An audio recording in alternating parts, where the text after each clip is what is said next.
Pretty good. Pretty good. Looks like a bright day there. Oh yeah, it is. It's one of those rare days after spring where you actually see the sun and there's no cloud cover.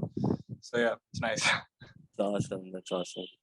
Yeah. Whenever you're ready, Perfect. to begin. Sounds good. Ready right now. All right. So thank you everyone for joining in. Thanks Chinmay for agreeing. And yeah, first happy of to be all, here. What 100Ascent is, I'll introduce in a brief manner. We are a group of fitness enthusiastic people who share knowledge, work out together, and have a similar passion of becoming fit together. So we have an app, 100Ascent app, where you can track your data and travel around the globe. You can work out together, earn beautiful rewards, earn amazing medals at the end of the challenges. And we have a leaderboard feature in our application. You can download the app and be a part of this amazing community. So this will help you in your fitness journey. And we all share the similar goal of becoming fit together. So we also host these sessions where we invite speakers like Chinmay. We previously had Maitri Bokil, Rajhans Mehendare, and some strength training folks who are great in their domain. So we have with us Chinmay. He's a cyclist and a cycling coach. He has represented Maharashtra at Indian Road Nationals in the year 2018 and 2019 and have secured multiple wins till date. He has also been Maharashtra state champion in year 2020 and 2021. He has a couple of certifications, including MESA, and have been recognized by ASE and NASM. He is also a USA Cycling certified L3 coach.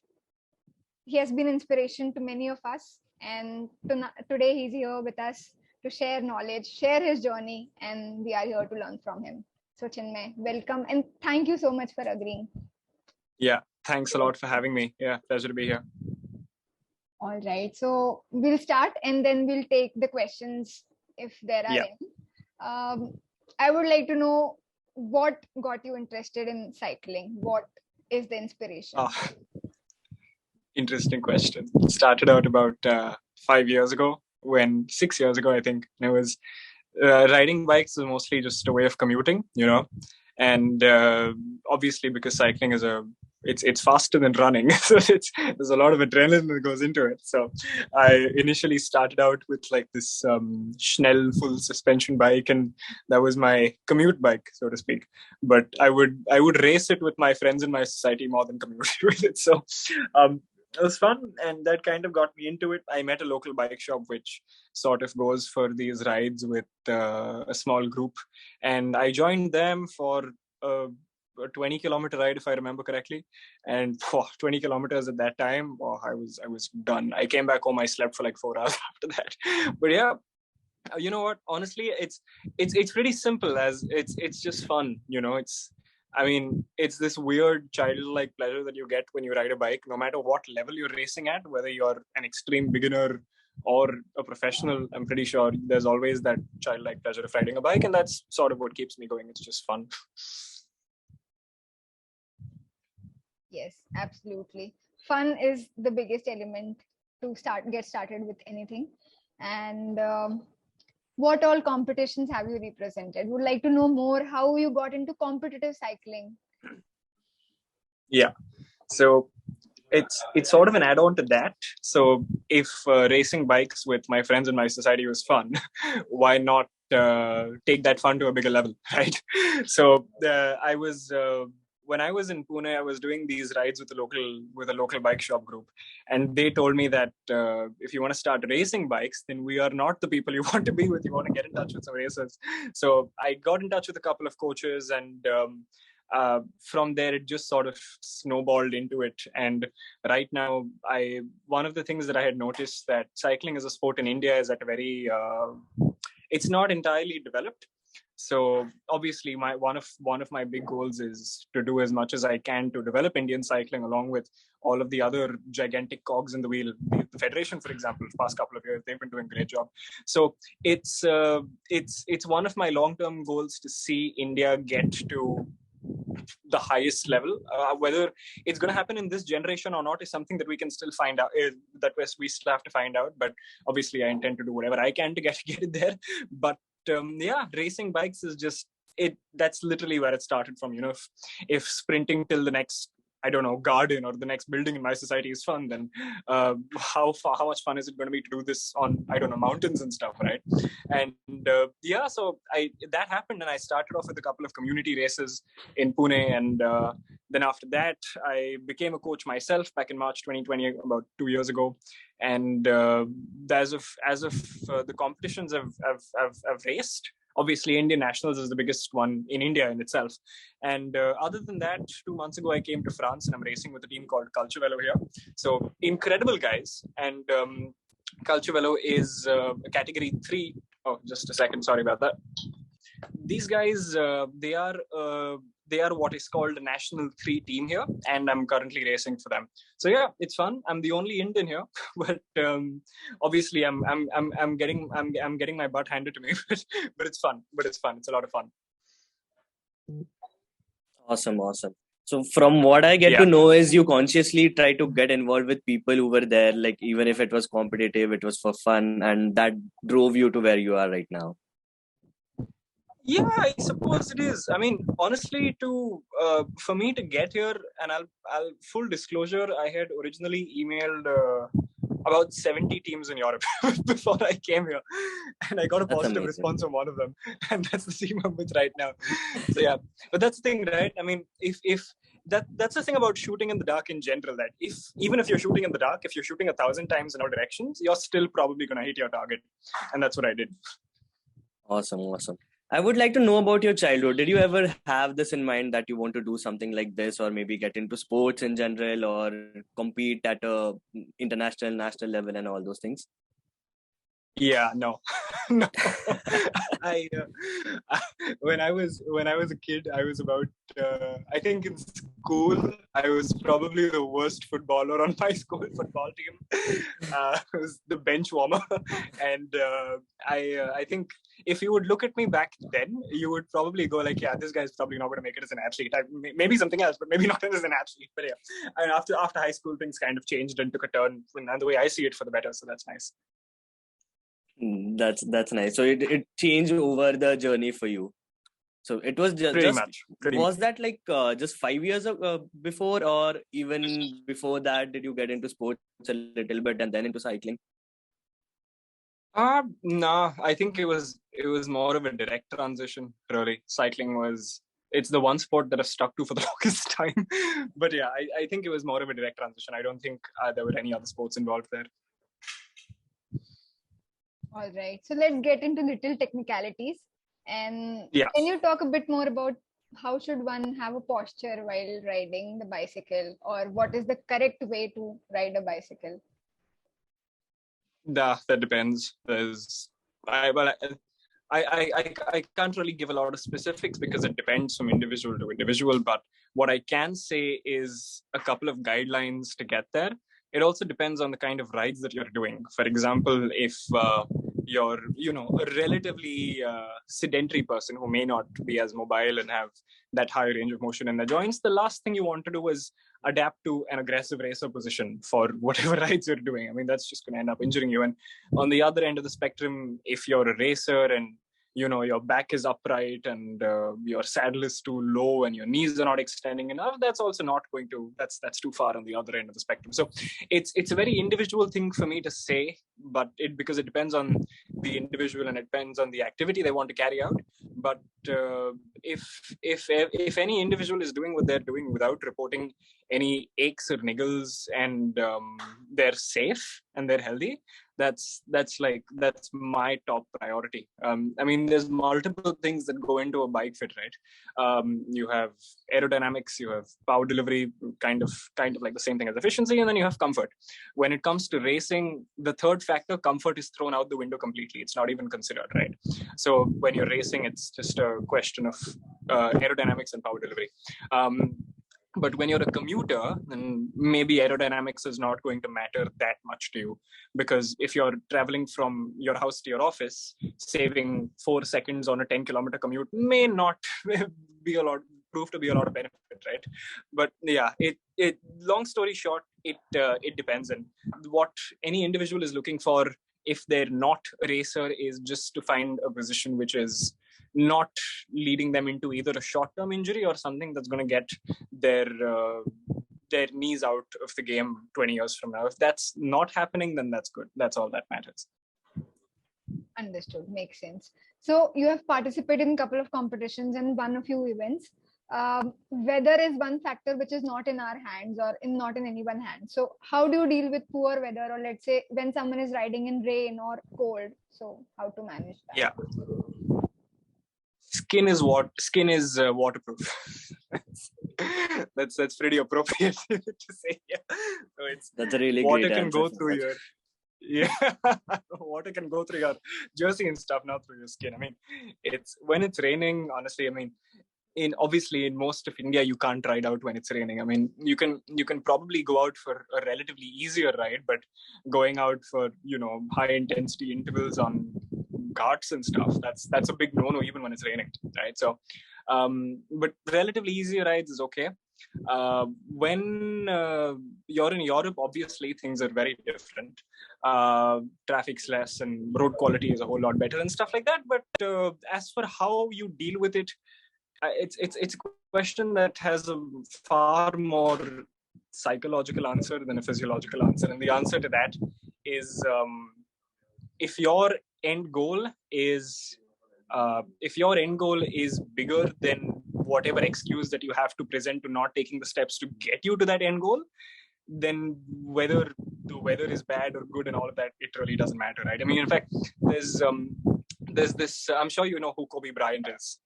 He's obviously, he played 20 years with the Lakers, one of the greatest basketballers of all time. And he has this saying, which is, I don't care how rough the water is, just bring the boat in. And I think that's pretty appropriate for this question particularly. So that's doesn't sweat through your skin is waterproof. You can't get the water through that. So yeah, that's how you deal with it. Right. That is like you got me hooked up on your first sentence itself. The skin is waterproof. That's it. Yeah. Okay, so tell us more about the categories in cycling. So me, as I'm not much aware of what type of cycling is there, so I just know off-road or something. So what are the technical things or technical categories in what you can cycle, or competitive, non-competitive? That is fine. Yeah. So for competitive specifically, there are three primary. I'm going to get beaten up if I say primary. I'm going to take that back. I'm sorry. There are three domains of cycling that I particularly know a lot about. I don't know much about categories like BMX and stuff like that, so that's not really my domain. But on a very, very broad scale, stuff that is practiced the most widely, you have mountain biking, you have track cycling, which is done in a velodrome, and you have road cycling, which is done out on the roads. And so what I do, I am a road cyclist. Mountain biking is obviously off-road, and track cycling is done in a velodrome. And for road cycling also, there's multiple different kind of races. I mean, for what you'll see practice the most in road cycling is individual time trial. Now, an individual time trial is a race wherein you will have people sent out on the course at a certain time interval. That time interval can range from anywhere between 30 seconds. It can go up to in some cases 2 minutes, in some cases 3 minutes, and the fastest on the clock is the winner. Then after that, you have a second category, which is a team time trial, wherein teams are sent out at a certain time interval. Again, that time interval can range between, 30 seconds to 2 minutes, or maybe even 5 minutes in some cases. Team time trials generally have a longer gap, and the fastest team on the clock is the winner. And then you have road racing, which is the most popular and most widely practiced category, wherein a bunch of riders, also called a peloton, start out a course together, and the first to the finish line is the winner. And then after that, you have a criterium. It's also called a points race, wherein it's racing in a lap. And every single lap, or every single second lap, the first to the finish line on every single lap or second lap gets a certain number of points. And at the end of the total number of laps, the person with the most points is the winner of the race. So in road cycling, these are the four most broad categories of cycling. If there's anything else, I'm probably not aware of it. So I wasn't honestly aware that we also have group competition in cyclists. I always thought it was like a individual sports. Yeah, no, cycling is a team sport. Unless you're doing an individual time trial, cycling is a team sport. Awesome. Yeah. So to start with, would you suggest any one of these to get started with, or you can get started with any one of those? Yeah, it depends really. But if there's anything I can say, then what I can suggest is make sure the athlete has a fair amount of experience of riding their bike and decent bike handling skills before attempting a road race. Maybe do a couple of small group rides before you get into a road race. And the reason I say that is because when you're riding in a pack of, I don't know, 120 riders moving at upwards of 45 kilometers an hour, going through turns and stuff like that, then it's not necessarily the safest thing for somebody who may not be the best bike handler, because simply to stay there in the middle as well, even if in some cases, even if it doesn't require a lot of capability and skill, it requires a lot of bike handling. Because if you go down at 45 k's an hour, then you're probably taking the 40 people behind with you down. So, which is also what makes cycling a fairly risky sport. But yeah, that's just part of the game. So there's not one thing that one needs to start with, because if you're a cyclist, you need to be good at everything before you can be excellent at one, right? It's kind of the same thing as cricket. Nobody is going to take you in a cricket team if you can be as good a batsman as Sachin or Virat Kohli. But if you don't know how to catch a ball, then you're probably not going to be in the Indian team. So you need to be well-rounded first, and then you make your specialization. Virat Kohli still knows how to bowl, even if not as good as his other counterparts. He still knows how to do it. So yeah, it's the same thing with cycling.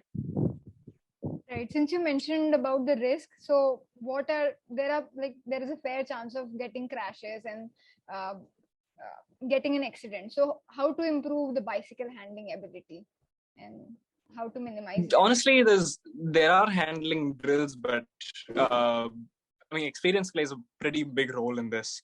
Right. But yeah, other than that, it's just basic drills that you can do. Going for little group rides is something that plays a massive role.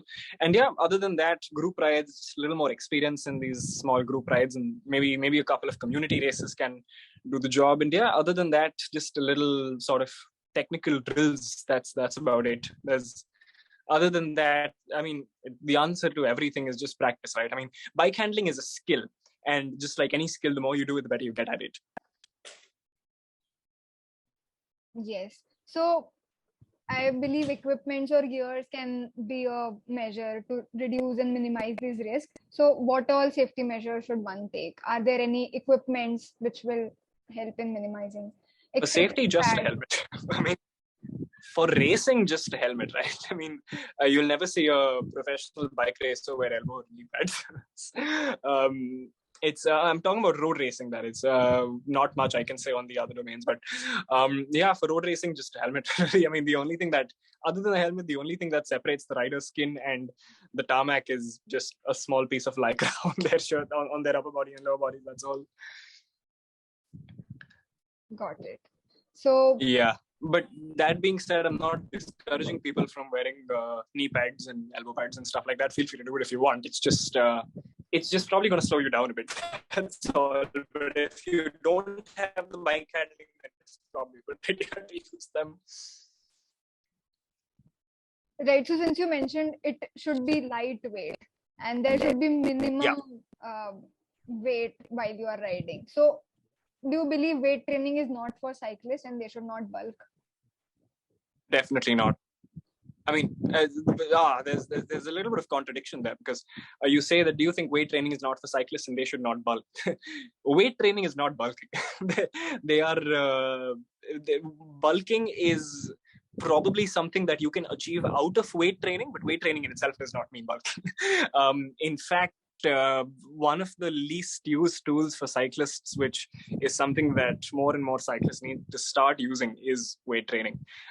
Simply because of the fact that quote unquote strength work is, it also depends on where in the training cycle you are, but quote unquote strength work is something that goes a very long way in making an athlete a lot more resilient and avoiding injuries and stuff like that. I mean, if I have to ask you this, let's talk about a more high impact sport. Let's say running, for example. How many runners do you know that ended up with shin splints and ACL problems and other knee problems or hip impingement and stuff like that? There's so many.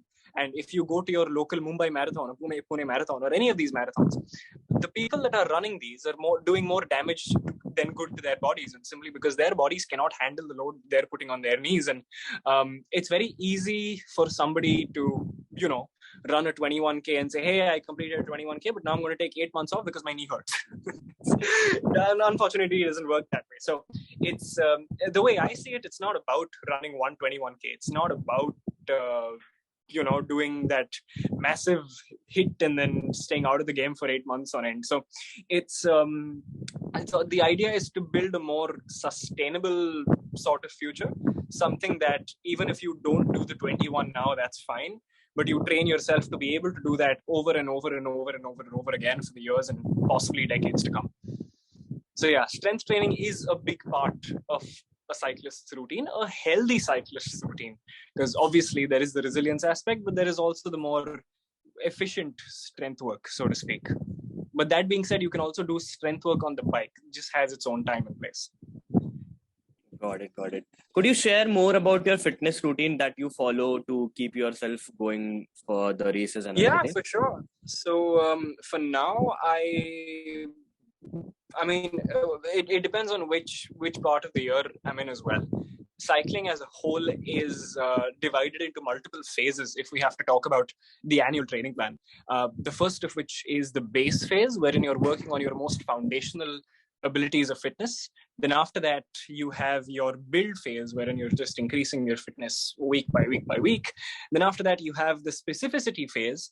I'll give you an example for the specificity phase. If I am aiming for a time trial, let's say in November, the Indian Nationals, if I'm aiming for the Indian Nationals 40-kilometer TT, the specificity phase is where I'm going to be doing the most number of 40-kilometer mock TTs in my training sessions, because the closer you get to a race, the more race-like your training should get. If you're a sprinter aiming for a road race, a sprinter is someone who needs a lot of energy for a small period of time for that level of acceleration. That is when they will probably end up going to the gym in their specificity phase, because the gym is going to allow them to develop that strength. Now, there is no point in cycling wherein you actually get off the bike and start doing squats, but the fact that you're still involving your fast twitch muscles in the gym, and when you're sprinting, that goes a long way. So that's the specificity phase. And then after that, you have what is called the peaking phase, wherein you're taking all of that fitness that you've developed over the past n number of months or years or decades, and then converting that into a position that will actually allow you to perform on race day. That's what peaking is all about. And peaking is not something that can be sustained for a long time. It's not something that can be done more than 2 to 3 times a year. I've never seen a professional peak more than 3 times a year. Athletes have tried it, but they haven't really been able to successfully peak 3 times in the year. So yeah, that's and the thing is that you can't even sustain a peak for a very long time, right? I mean, I recently hit my peak fitness about 2.5 weeks ago, and since then, my load has been significantly reduced, because if I do anything more than this and spending 2 weeks at peak fitness, doing anything more than that is actually going to make me sick. So I've actually had to hold back my load. So peaking is a very interesting concept. And then after that, you have the transition phase, wherein you're transitioning back from that race level specificity back to base and working on the foundational abilities. But that being said, it's not like an on-off switch. It's not like you switch off base in specificity. It's not like you switch off specificity in base. It's you work on absolutely everything. You're still doing base and specificity. You're still doing specificity in base or in the build. It's just that you're working to both of these at very different degrees at different points. Got it. Understood. Yeah. So you mentioned peaking, right? And peak fitness. So is there any metric by which you get to know that you're at a peak, or is it just a feeling? How do you decide that? Yeah. So to answer that, there is this metric called power, and power is the most objective metric that any cyclist can use. If we have to dive into, I will talk a little bit about the science of power. The power that you produce is basically, it's a combination of two factors. It's how fast you're spinning the pedals, also called cadence. That's how many rotations of the pedal per minute. And it's a combination of that multiplied by the torque that you're putting into the pedal, rotational force. That is what your power is. You can't put a lot of torque with very little cadence and expect to see high wattages. You can't put a ridiculously high cadence and very little torque and expect to see high wattages. It has to be the right balance. And that right balance is relative from person to person, but that's what power is. And peaking is a phase in the season, or as I said, multiple phases in the season, maybe 2, maybe 3 for some athletes, wherein they can produce that highest level of wattages that their level of fitness allows them to produce at a certain time in the season. So that is what peaking is. It's not necessarily a feeling. It can be a feeling as well. It's not necessarily a feeling. You can feel good at any point, right? I mean, you can feel good when you get an Instagram notification from somebody you like. So it's not a feel good sensation. It's a lot more structure based. I mean, I have had some of my best days on the bike when I wake up in the morning and feel like absolute crap, right? I mean, today I had one of my best days on the bike and I wasn't feeling great in the morning at all. So yeah, that's the feel factor is not a very important factor. Understood. And do you have any equipments for which you use to track these metrics? If you have any particular suggestions, they are also welcome. Yeah. If you're a racer and you want to race at a high level, then no questions asked, you need to get yourself a power meter. It's the only objective way to track your load. You also have heart rate monitors, which is also something that I use. But the thing with heart rate monitors is using it as your primary metric. For me, I generally use it as my secondary metric, sometimes it's my primary metric. It depends on the session, but it's basically there's a big lag in heart rate, right? I mean, if you start sprinting, for example, it's going to take a while for your heart rate to go up from where it is to a little further up. It's not going to jump immediately from 120 to 180. But when you're using a power meter, if you're, doing 150 watts and going easy and you start sprinting, it'll instantaneously go up to the 1,000 watts that you're doing when you're sprinting. So there's no lag in between. And a watt is a watt is a watt, because heart rate can be influenced by so many factors. How hot it is outside, how much coffee you had before the ride, whether you had your fight with your girlfriend or your wife before you started the ride. But training with power is not that way. Training with power is completely objective, and it's the only objective metric there is in the sport of cycling. Got it. That was a really good explanation. Okay. So we were talking about fitness, right? And I believe that fitness go hand in hand with the nutrition, with the type of food you eat. So could you please shed up some light on what type of food do you eat and what should be necessary for a cyclist? Yeah. So what I'm going to say is very specific to cyclists, because if anybody else tries to replicate a similar pattern, then it's not going to be healthy. Anybody sedentary, to be specific. So cyclists eat a lot of pasta.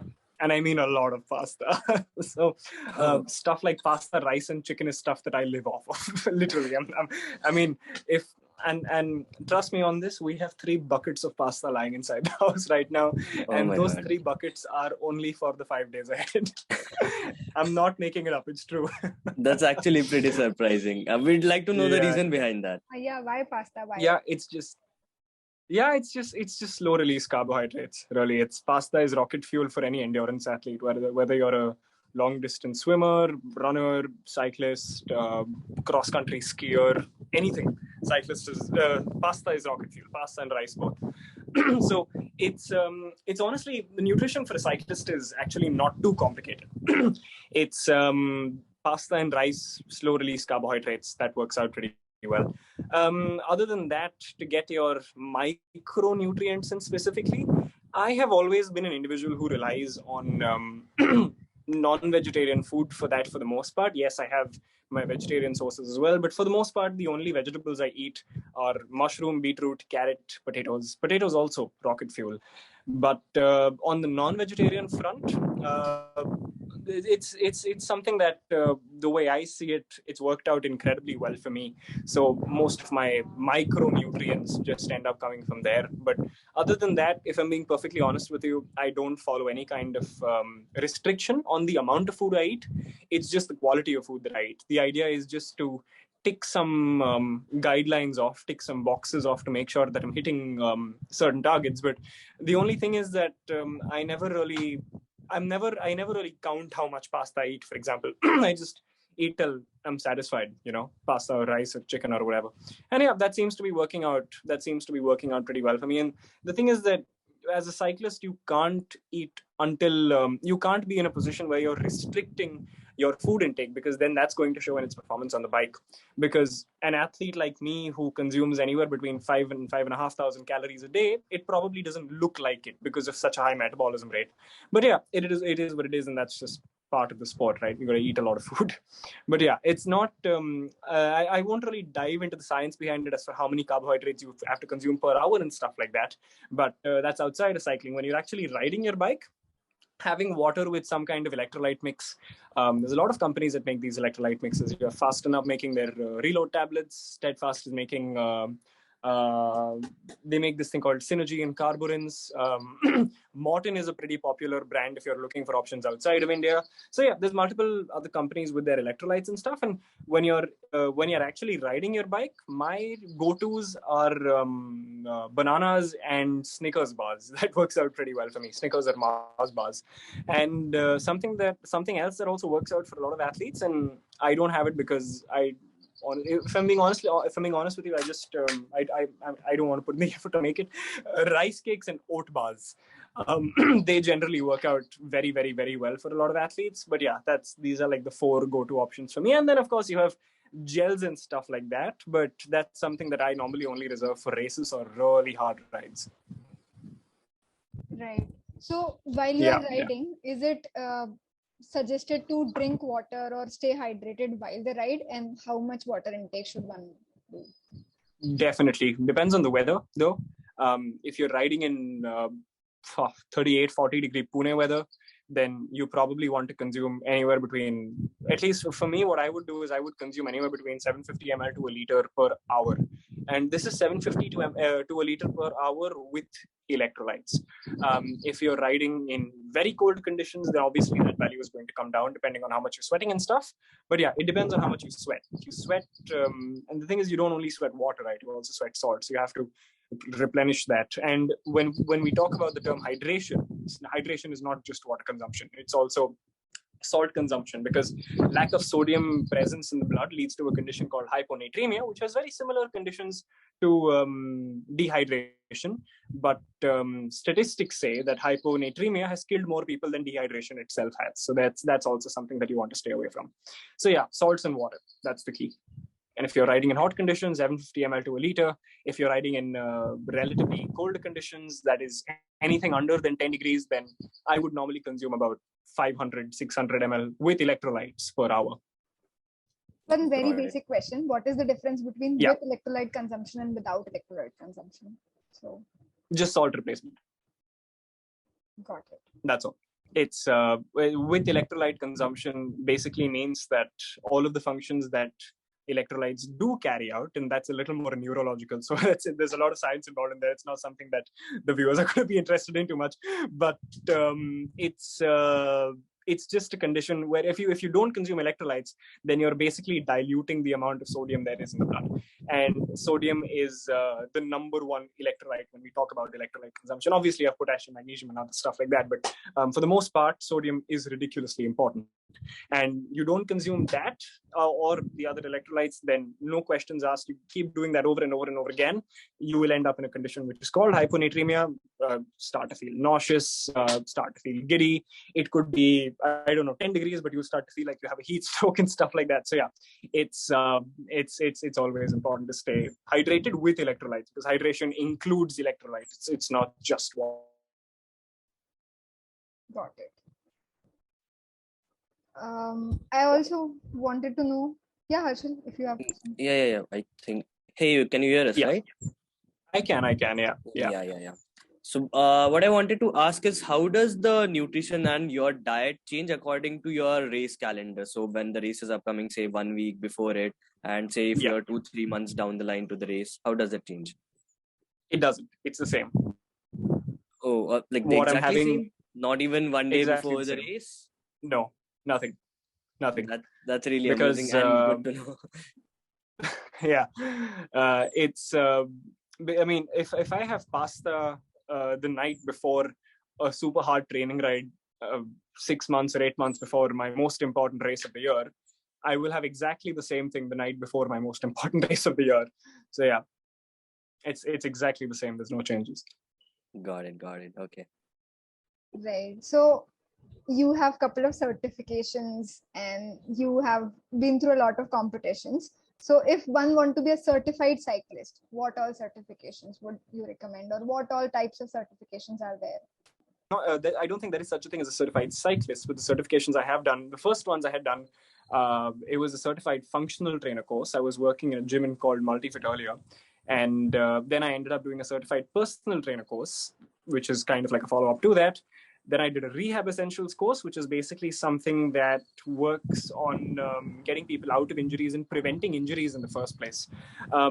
The cycling certifications I did, there is a Training Peaks Power certification and also USA Cycling Level 3. That is, I still haven't, there's a little asterisk over there about my Level 3 certification course because I haven't received the physical certificate yet. I just passed the exam. So so what I am is a certified coach. And if you want to be a certified coach, then make sure you're a good one at that in the first place. And when I say a good one at that, I would normally call a good coach one who understands the responsibility that they have.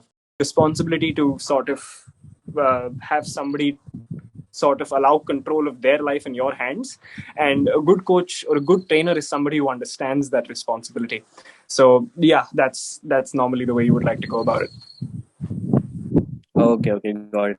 So there are a few terminologies in certifications and even in your bio, right? So MESA, AC, NSM. Could you tell us more about them? Yeah, that's actually not very cycling specific. It's more in the personal trainer sort of strength training aspect. So MESA is Multi-Fit Exercise Science Academy.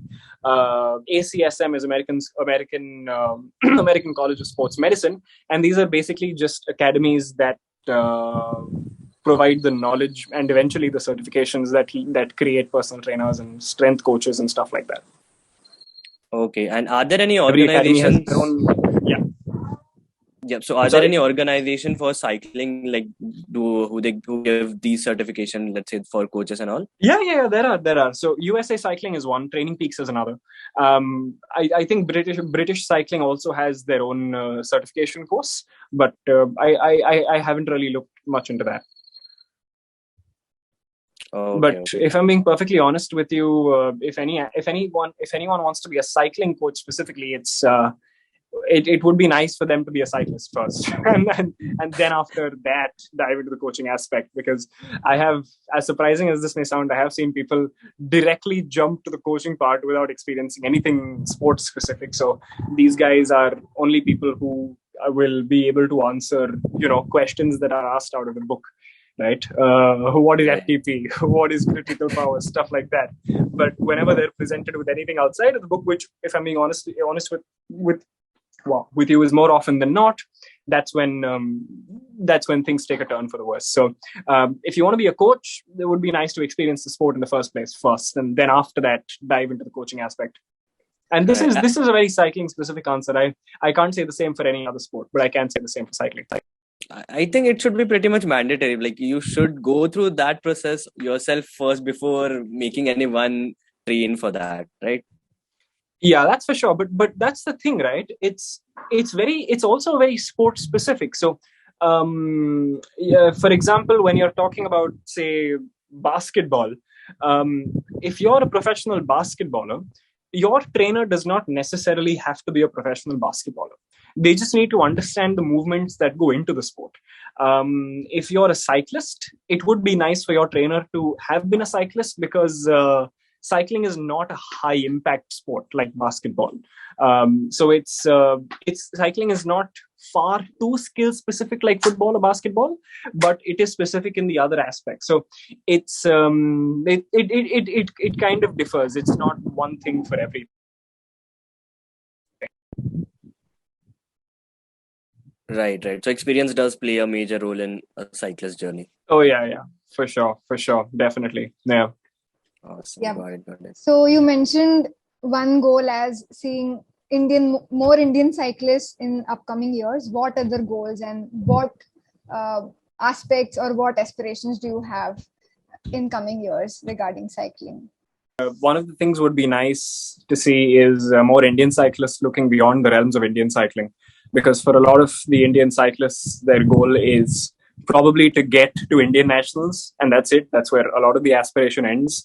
Or some of them go a step beyond that and say, I want to win a medal at the Indian nationals, or I want to win the Indian nationals in itself. And a lot of them also say that because they want to secure a government job for more financial stability. And once they get that, that's about it. Or once they get to the Indian nationals, that's the end of their story, right? Now, the thing is that India doesn't lack talent. I mean, India has some ridiculously talented people. But that's the thing, right? The question you have to ask here is, how far can talent take you? And the answer here is not very.